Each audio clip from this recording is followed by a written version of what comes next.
That was intense. We just went through a time travel portal. You guys feel that? Can everybody just like stand up and stretch for a minute to kind of like get into a new time zone? We're gonna do a little time piercing here today as well. So just kind of wave your arms, move your body, twist it back and forth, pull in some of that energy. And yeah, I got about 3.5 hours here, so just get settled. No, I'm kidding. We're doing some time piercing though. So this 35 minutes is gonna take us 4,000 years into history, maybe possibly even 1,300 million years if we get back into the mycelium. So this talk is about reclaiming our lost language of nature. So what is that? We're gonna do a little fractal mapping, and this fractal relationships, talking a little bit about this as we go along. But yeah, a little bit about me. I'm known as Herbal Jedi, Yarrow, from Canada, and I have a great YouTube channel. Check it out. We do a lot of videos on connecting with the natural world, and I'm just really humbled to be here, hanging out with you. I believe that time is your most valuable resource.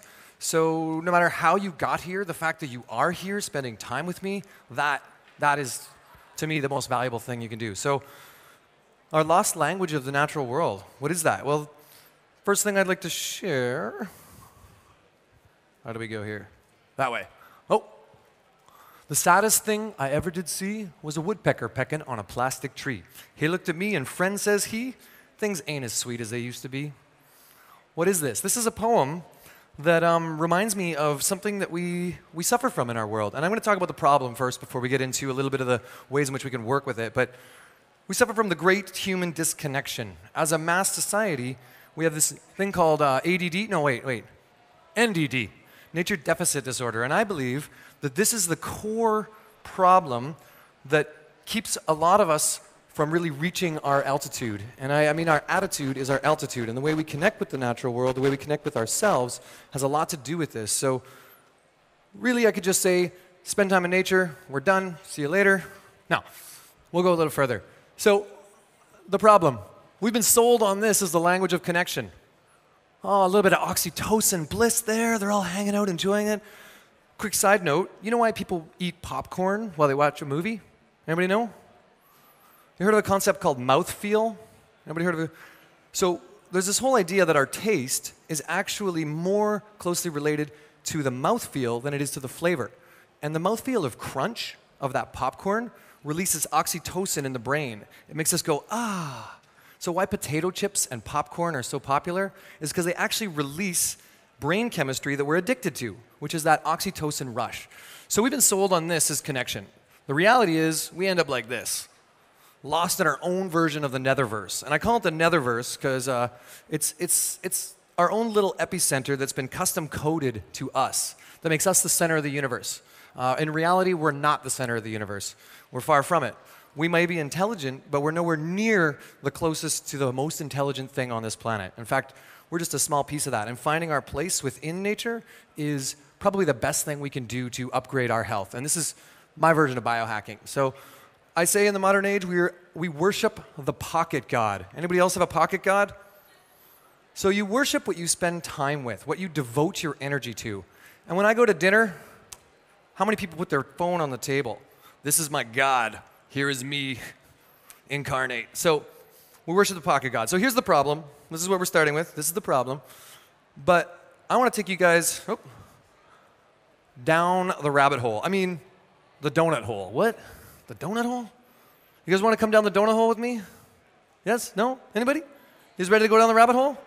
Should I go home? No. Okay. So what if I were to say you're closer to the shape of a donut than a human? What would you say to that? Yarrow, you're crazy. What? And I'm not even talking about like a paleo, gluten-free, superfood, ketogenic donut. No. Regular donut. You are more closely related to this and we're more closely in the shape to that than you are to human. What I mean is not really like this. We eat our own disease. We eat our own. We are the conquerors and we are the conquered. And the problem here is we lack an ancestral wisdom to guide our actions. So quite often, we spend our life devouring ourselves in that way and living in this kind of ego sense, in that sense. And we devour nature the same way. We clear-cut the reality around us. So back to the donut and what I really mean. I don't really mean you're like Homer Simpson. Of course you're not. We're evolved. But electromagnetically, you are actually much closer to the shape of a donut. You have this toroidal field, and you're actually a toroidal field generator. And it's not just you that's a toroidal field generator. All of nature is a toroidal field generator. So you've heard of chakra systems, right? You've heard of digestive systems. Well, your digestive system is a modified donut. Literally, when you put food in your mouth, does it go into your body? No, it does not go into your body. It goes into the hole in your donut.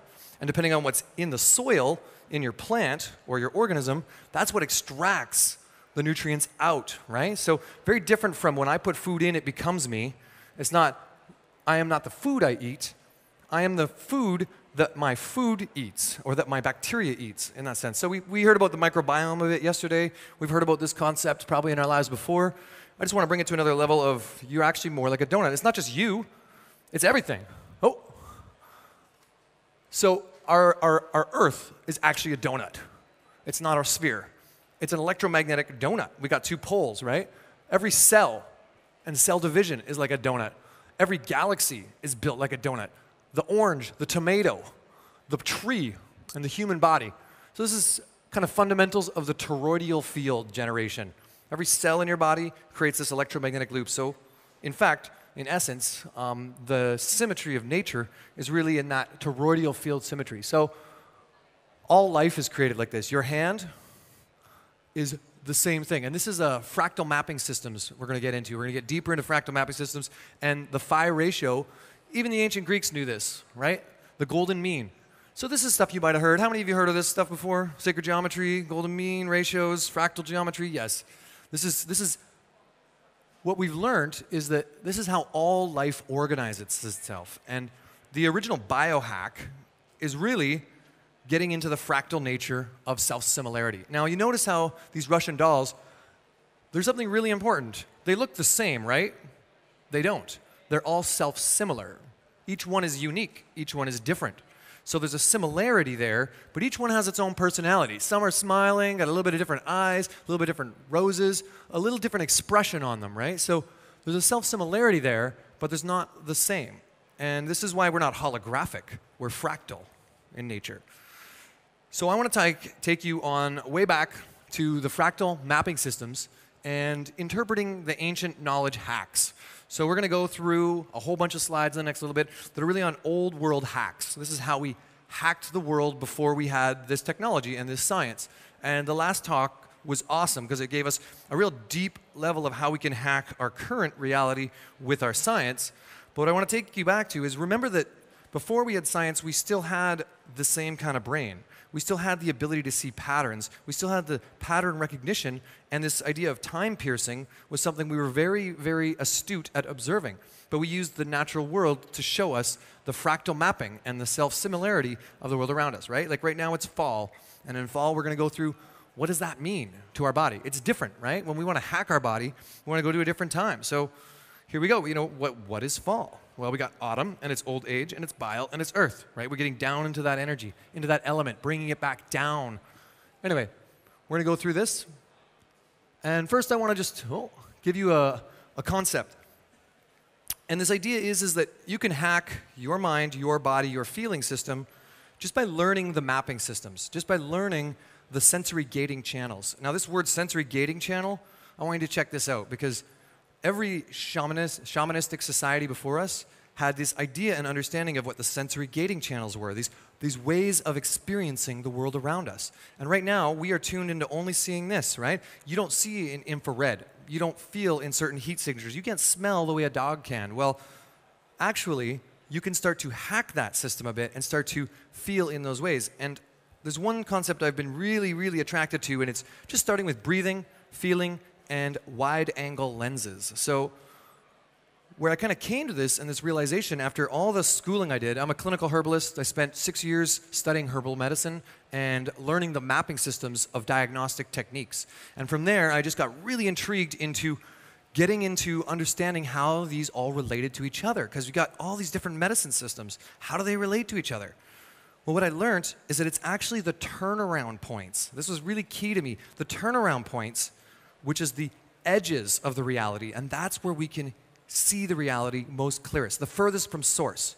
And we're going to go into that. I'm going to show you a bunch of maps that kind of talk about that. And wide-angle vision, instead of looking straight forward at where you want to go in life, sometimes taking the peripheral allows you to have more perspective, right? Just like this guy on the side of the mountain, he's getting a lot more clarity in his life just by sitting there having a mindfulness practice. And so it's these turnaround points in the world. And I'm going to show you a few of these, and this is how we can read the world around us. Really simply reading these turnaround points. Oh, back we go. So first one I'm going to take you into is star mapping. Stars, for a long time, were the furthest place from us. We could see the stars. That was the furthest turnaround point we could. So every society before us had a version of star mapping. And before we get further into mapping, I want to tell you that all of these maps are ways to look for questions to ask deeper of. There is no truth to this. They are all inferred ways of looking for better ways to find answers. So I'm not here to give you any answers. I'm here to give you questions on how you can, and ways in which you can look deeper into finding the answers yourself. So we have this idea that no matter what these maps say I'm a Sagittarius, that doesn't define me. That just gives me an inference into what I might want to look for in certain tendencies and questions I might want to ask later, right? So the more maps I learn, the better I have at the ability to be able to decipher the codes of how I show up and where I show up. So every society before us understood that there was a pattern in the stars and there was a pattern in the time signatures. So they all mapped it out in these different ways. And anybody who's gotten deeper into this, each one of these maps goes super deep. Like you look at Chinese astrology and it goes into family lineage, it goes into feng shui, it goes into all these different ways in which your sisters and brothers might show up and how that affects your family. And so it gets deep. You go into astrology and you see maps that go from Pluto charts where you're like, oh, generational charts. You go into moon charts and they're like every 2.5 hours, the moon is flipping signs. So these maps shift and they're all a way of perceiving the world. Oh, I keep going backwards. Next one is the meridian channels. Everyone knows about the meridian channels? You heard of Chinese medicine before? I'm sure this is one of the most well-documented types of medicine. Now, 4,000 years of written history gives Chinese medicine a real pinpoint on energetics in the body.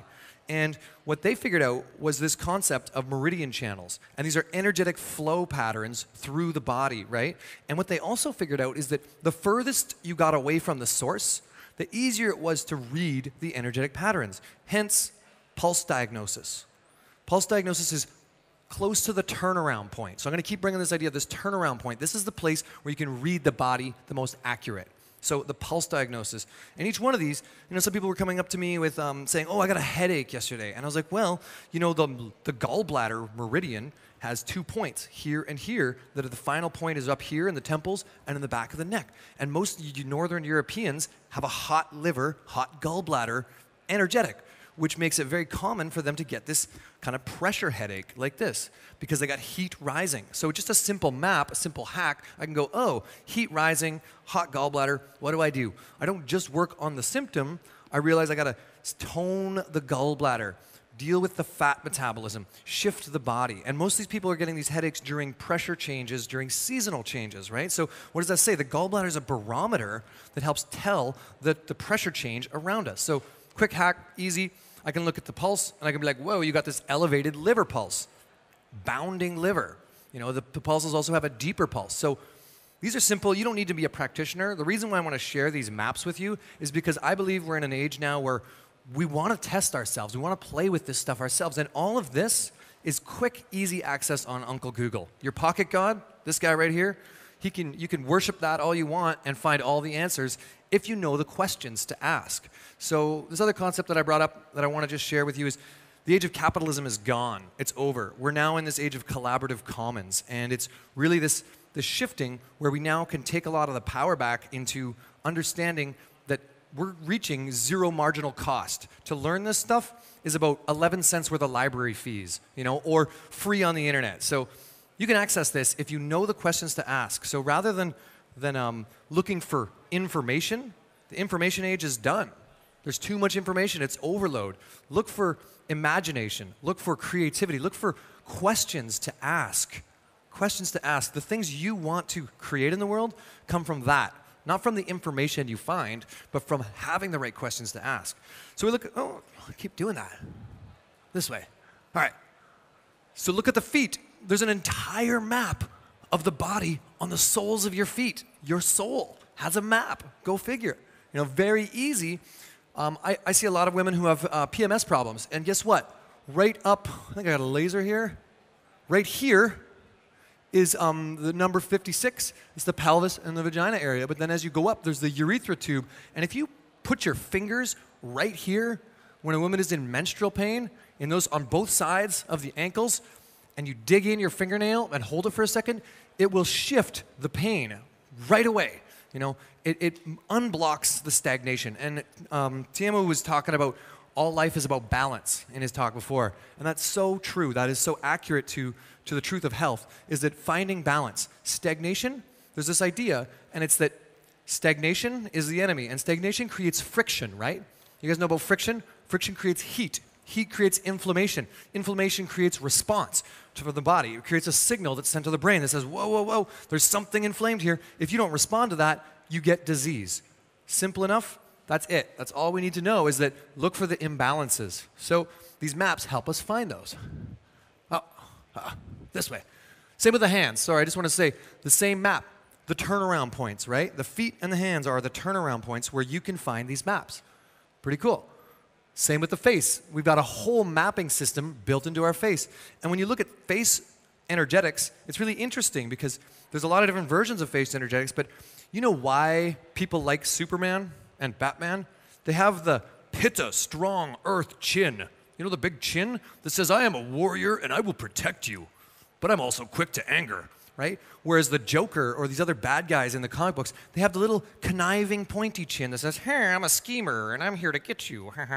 You know, so this basic energetics tells us the archetypes of all these different things. And these are common knowledge in our body. We pattern recognize. We're one of the best pattern recognizing organisms on the planet. And our ancestors have developed multiple maps to hack that. We look at the Native Americans in North America, and they have these high arched cheekbones. And it's very indicative of the adventurer, of the wanderer, right? Anyway, you can look at your own face and figure this out a little bit for yourself, but the same map is in your ear. Again, turnaround points. The further you get from the source, the easier it is to read the patterns, because the patterns start like this, and they kind of move out into this kind of slower oscillating rhythm. So the further you get, the easier it is to read. Hence why we can read the stars, we can read the feet, we can read the hands, we can read the face. These are the points of our star. Oh, man. The next one is the tongue. And I was reading somebody's tongue last night at the party, and it was just showing his friends how obvious it was to see the chi deficient tongue with the scallops on the side of his tongue, with the pale, poor circulation, you know, kind of type of tongue. You can look at this again. Find that on the internet. Go out in the Netherverse. You have a question, you want to know about tongue diagnosis? This is one of the simplest ways. But I want to just share with you, with all these maps, we're not for sure until we're for sure, right? Which means each one of these gives me a question to ask, and then I can look at the pulse, I can look at the eyes, I can look at the tongue, I can look at the feet, I can look at the body energetics, I can ask some questions, and now I have an understanding of the way this body shows up. And you can do this simply without going to school to learn this, just by spending a few hours learning it on the internet. Wow. Keep going. There we go.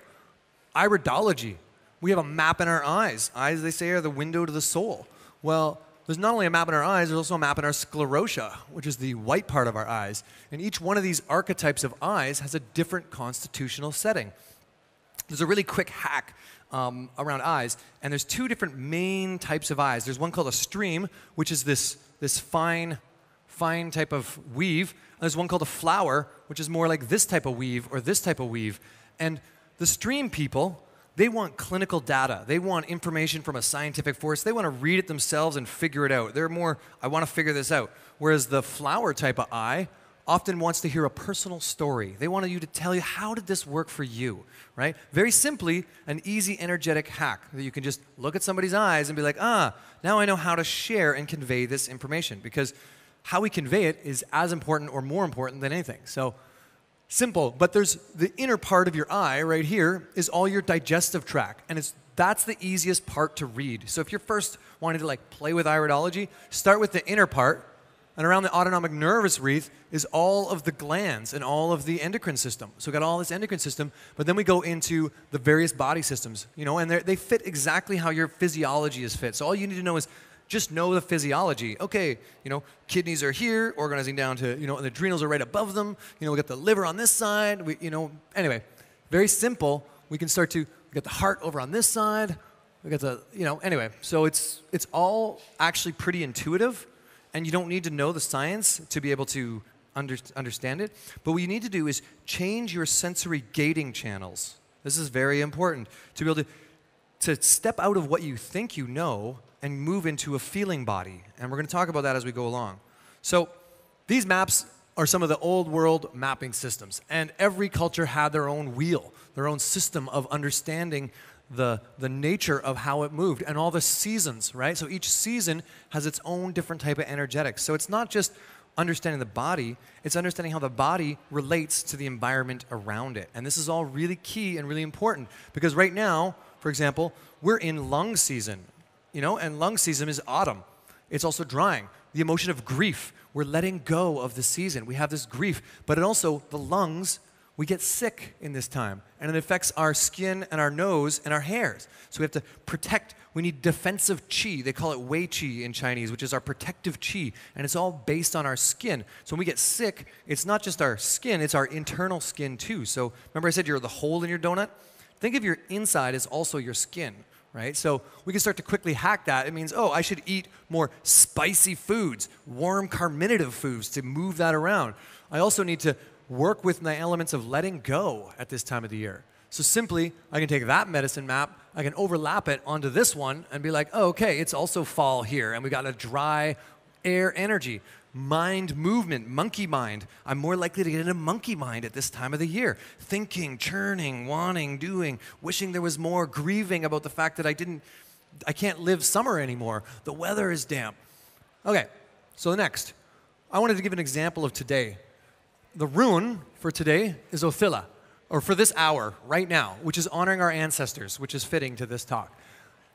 This is a quick hack for today. We're in the fire time. This is the light time. This is our digestive time. It's in the heat time, the heart time, bitter joy time, the emotion of joy. Today is also a waning moon. You can look at cleansing your negative habits. So throughout this time, if we look at the moon cycle, we also understand that we have waxing and waning. Our ancestors were very clear on this idea of the waning was shedding off, letting go. So here we are in this moment, churning out and letting go of what no longer serves us. We also have Semana Santa coming up, which is the Day of the Dead and or the Halloween. We're moving into the thinning of the veils. So where the space between us and the old world of the dead is closer. And whether you believe this or not, it doesn't even matter, because what really matters is that these energetics are going to slowly overarch onto the way you start to feel. All right. So what I believe in is your outer world is your inner world is a direct reflection, and your outer world. These are both the macro and the microcosmos. So I like to think of this idea of awakening your inner self. And I put S in brackets here because I think it's your spiritual elf, right? Which is what connects to all of these things. So awaken your spiritual elf. Oh, why does it do that? There we go. Okay. So remember I sort of the pocket god and this idea of this holds all the information? Well, actually, our fingertips are deeper connected to the ancestral wisdom, and there's so much more information in our fingertips than there is on our pocket gods. The way we feel, the way we connect. And these are connected to the 13 mothers of the world, to history and her story. These fingertips tell us all about the history, our genetics of how we came to be in this place. We can remember so much of this information by using our fingertips. When we start to learn how to subtly tap in and change the sensory gating channels to access our fingers properly, that's when the pulses come. I was hanging out with my dad, and he's a herbalist, 40 years, Dr. Terry Willard, amazing herbalist in Canada. He's been, definitely won multiple awards on the Canadian Herbalist Association Hall of Fame, has been the past president there. And it was interesting because he was reading my aunt's pulse the other day, and he's like, oh, I know that pulse. Right away, I know that pulse. That's the pulse of your mother. And her mother has been dead for 35 years, 37 years. But the fingers remembered the pulse, right? The fingers understood that. He had no idea where it came from, just boom, from the universe. I remember that feeling. These fingers can hold so much intelligence in them. And once we start to change the gating channels, when he taps into pulse diagnosis, all of a sudden, he's not present looking at you, he's feeling you.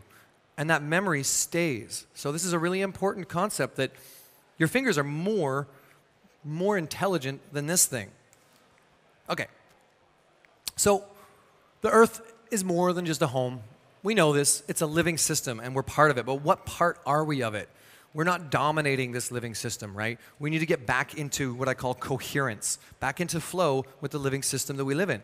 And let's start with where we came from and what it is. Did you know that 85% of the history of this planet was microorganisms? 85%. I'm talking basically all of history, other than this little blip where plants and animals came along onto the map. So life evolved for 85% of the timeline in the microorganism world. That's huge to think about. That's where intelligence came from, the true intelligence. And these microorganisms form highly intelligent networks. They are way more intelligent than we are, by far. And what's interesting is that they have open source technology. They were built with this, freely sharing information with each other. They created this open source networking system. So in 1942, they discovered penicillin and came up with the first antibiotics. By 1947, 65% of the staphylococcus that the penicillin was designed to kill were immune to it. By the year 2000, we've been dumping, I think it's something like 20 million tons of antibiotics on the planet annually. Massive amounts. We've been doping up this planet, stupefying the bacteria, and they are pissed off. Right away, they started figuring out, in 1942, once the first antibiotics came out, they started figuring out how to work with these and how to build around them and how to adapt to them. In fact, there's some some bacteria that actually use antibiotics now as fuel to create new life. Did you know that pharmacies have stopped, or pharmaceutical industry has stopped producing new antibiotics? They'll still sell them to us for as long as we'll accept the whole war on bacteria.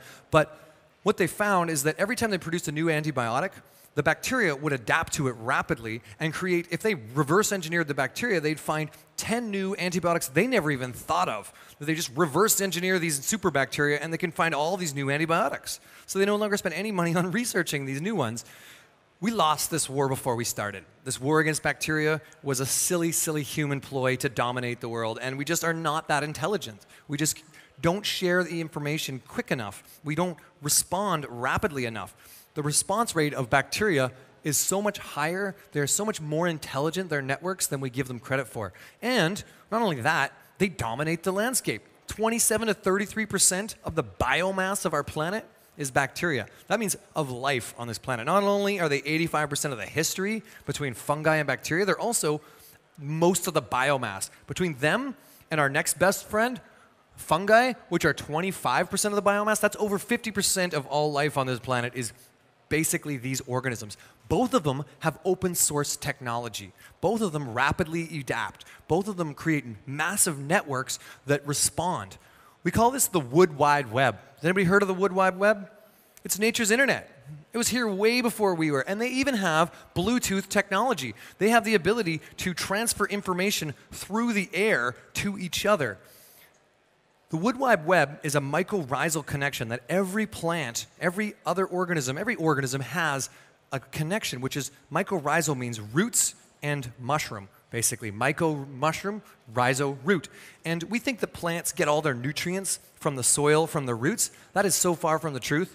Realistically, those roots hold them in the ground and pull a little bit of nutrients in, but it's the mycelium wrapped around them that bring the nutrients to them, right? So these mycelium can travel far distances. There's some mycelium that are over 35 acres wide, one mycelium culture, and 1,500 years old. Hundreds of tons of weight. We think a whale is big. Well, these mycorrhizal networks are massive, and they're intelligent. They're old. They're wise. They know everyone in the forest. They know everyone before the forest even was there. So the other thing that's really cool about fungi is that we share up to 67% the same DNA as fungi. Now that's massive. That means they're more self-similar to us than plants are, which means they get similar diseases, similar different things. So when I talk about medicinal mushrooms, often that's really what I'm understanding is that they've figured out strategies to deal with the pathogenic organisms of our planet, to deal with disease.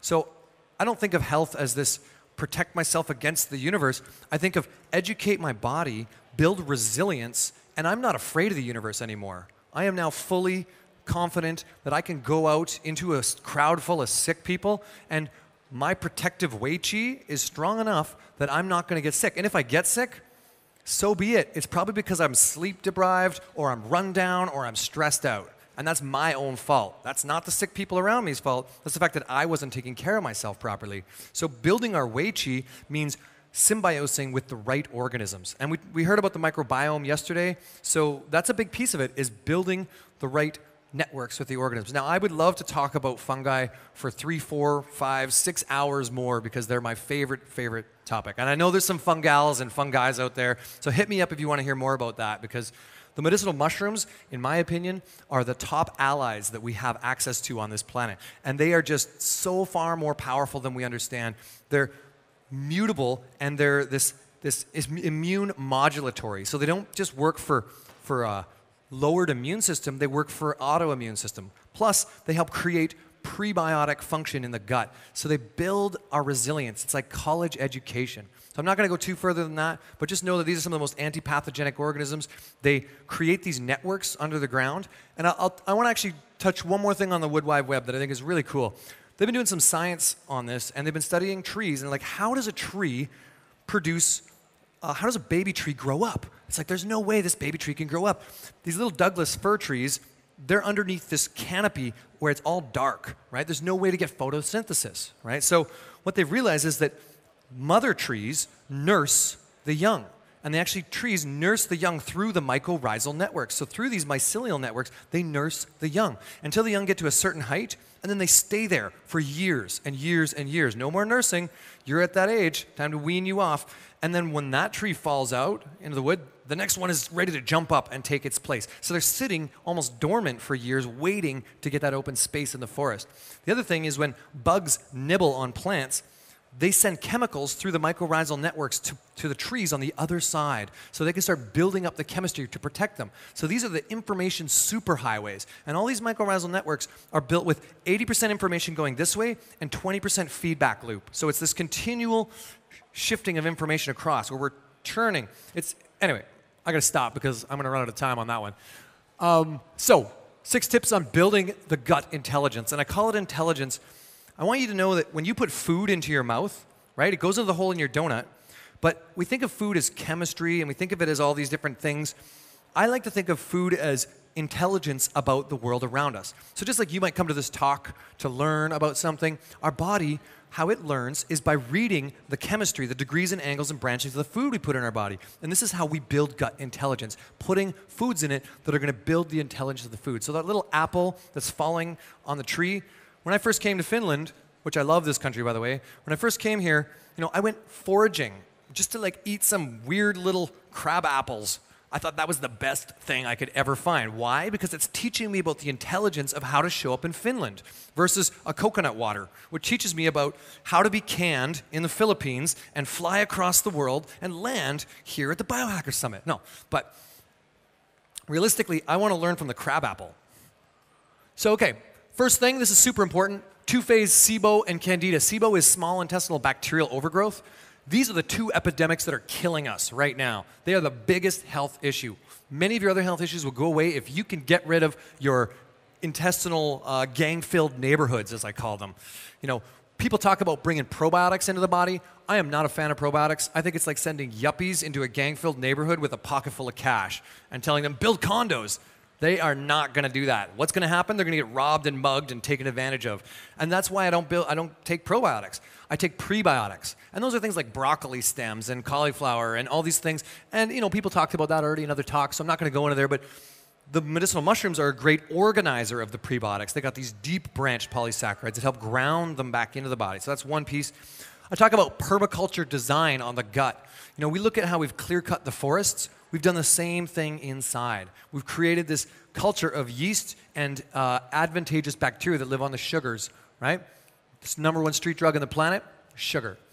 Anyway, I look for foods that I call levity foods. This is very different than what calorie contents they have, what proteins they have. Do they have levity? And what I mean is, you know how gravity is this force we give all this energy to? Well, the opposite of gravity is levity, and that is you pumping blood up through the body. You are essentially levity. To feed the levity, you need levity foods. Very simple concept. Doesn't need a whole lot of science. Just what has energy to it? What is real? This is why the raw food movement did such a great thing for a while, but it's not sustainable in this kind of culture. So there's what has levity, and then what's seasonally appropriate with that type of levity. So with the mushrooms, they eat the trees, and the trees are the highest source of levity on the planet. Hence why they produce some of the best chemistry.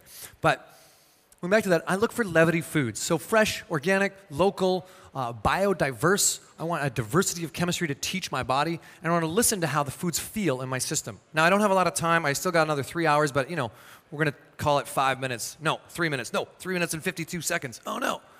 Okay, so tips for tending the soil of your heart cave. Now, this is important. The heart cave is where we start. So these are two of our major oscillators. So when I talked about the electromagnetic toroidal field, you have multiple other toroidal fields. All your electromagnetics centered in the brain, centered in the heart, centered in the gut. These are our toroidal fields that give us our feeling body. So we want to tend these properly. We can manage the brain, we can manage the heart, we can manage the gut. We start to build our awareness. So learning to trust your feelings is a big one. A lot of us get these feelings and we don't act on them. So it's just a big one. Also, starting to grow the ability to sense things for yourself. Not like, you can ask your pocket God and it will give you answers, but does that resonate with you? Does it feel with you? Does your body feel that? When you put that coconut oil, for example, into your body, and you think, oh yeah, coconut oil is great high heat temperature, it's good for the body, it helps thyroid, and then you look at the science, you're like, oh wait a minute, maybe those thyroid studies were done on Philippine people who were eating conventional diets and then turned back to coconut. Oh, now it makes sense. But does it resonate? Does it feel good in the body? Learning to feel and trust how the body works. Learning to feel your own heart palpitations. Starting to build mindfulness practices. This can be Qigong, yoga, nature walks, meditation, anything you want. I'm not attached to the type of mindfulness. I'm attached to the idea that you tend the soil of your heart cave, that you give, and I call it the heart cave because it's this space, this sanctuary, this place inside of you that no one else can touch, no one else knows. It's an intimate, safe place for you to go. And when you build a strong heart cave, you build confidence in yourself, you build strength in yourself, you build awareness, and you build an authentic place to come from. And this is the most important thing you can do, is to come from the truth of who you are. If you're not coming from the truth of who you are, you're regurgitating information you heard from somewhere else. And this is a really important piece of building the heart cave, is to, how does it resonate? How does it feel with you? And mindfulness practices, whatever they might be, are big pieces of this. So the other one I like to give is wide angle lenses. And this is slowing down, blurring your front vision, not trying to seek a destination, but going to this place of slowing that down. So I'm going to talk a little more about this on the forest walks we do. We're going to do some wide angle lens practices, but I don't have a lot of time to get into that. Sit spots, this is a really awesome one. I highly recommend you find a sit spot, and that is somewhere close to home that you can go once a day, once a week, once a month, wherever it might be, sit in the exact same spot. Spend 10 minutes there, look at the nature relationships around you, look at the sounds, listen to the feeling, touch the plants, look at, oh, did a squirrel go by? Oh, where are those plants? This one's dying down. When you build awareness in one spot, you start to see the seasonal transition, and you start to build this awareness mapping. All right. So I'm running out of time here, but our state of health is a direct reflection of our reality, the way our environment is, and the way we perceive it. So you see these two guys. This guy, they're both covered in moss. And this guy's like, no, why is there moss on my head? And this guy's like, man, the moss is all good. Love it. Be the guy who loves to live in moss. Oh, okay, come on. Wow, this is really fast. All right, so we must transform our feelings of knowing into ones of reverent astonishment and daring to face the only war that is worth battle of awareness here. So how can we interpret this with our technological mind, with our cyborg, so to speak, that we've built? This is the only battle I think that is worth fighting. It is the one of awareness, to build your sensory awareness. So we are warriors. We're warriors of the mind, body, and spirit. Anyway, I'm running out of time. That's it. Biophilia is something I wanted to share with you. Can't go there. I'm not going to be able to go into all of my reclaiming the roots, rhythm, and relationship, but I am going to say thank you for joining me. So, have a wonderful Biohacker Summit. I love you all. Please find me on the Netherverse. I'm out there. Our YouTube channel is ridiculous. Totally worth checking out. And we got lots of information. So, we see you soon.